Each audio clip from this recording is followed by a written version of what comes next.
The Year We Learned to Fly by Jacqueline Woodson. Illustrated by Rafael Lopez. That was the year we learned to fly.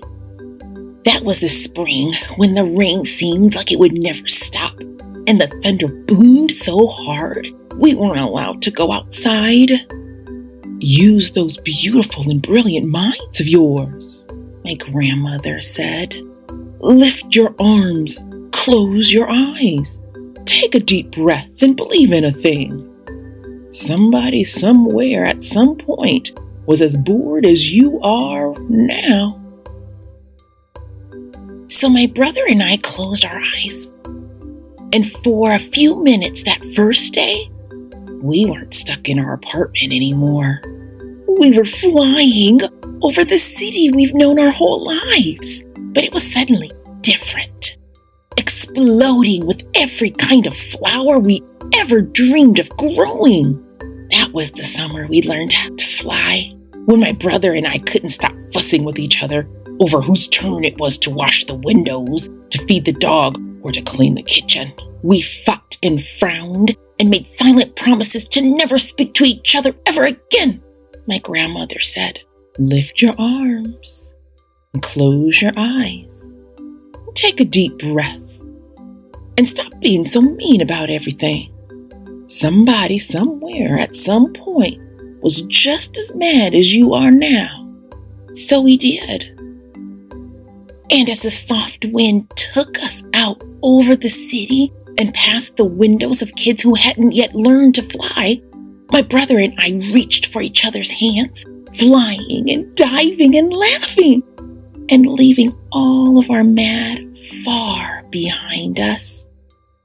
That was the autumn.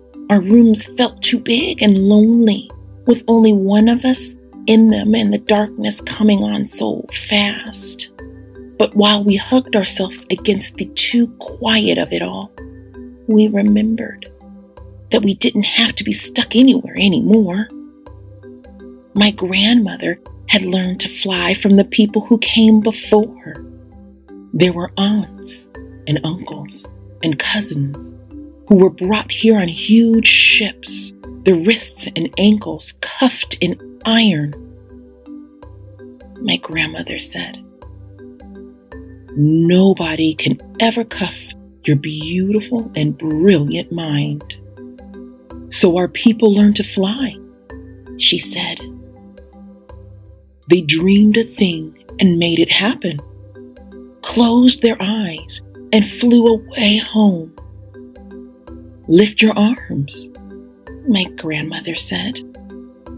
Close your eyes and remember somebody somewhere at some point had to figure out they could fly. That was the winter we moved away from the building and the block and the friends we'd always known, to a street where the kids looked at us funny and didn't even answer when we asked them if they wanted to play. It's okay, I said to my brother. Somebody somewhere at some point had to figure out that they were ready for any new thing coming their way.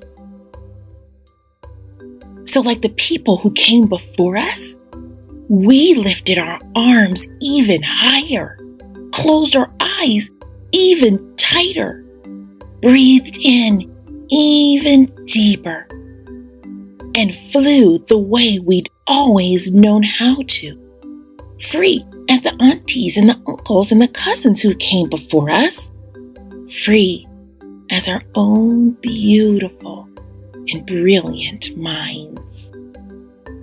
For a long time, the kids on the ground watched us. Then, one by one, they lifted their arms. One by one, they too learned to fly. Thank you for reading with me. Don't forget to like, subscribe,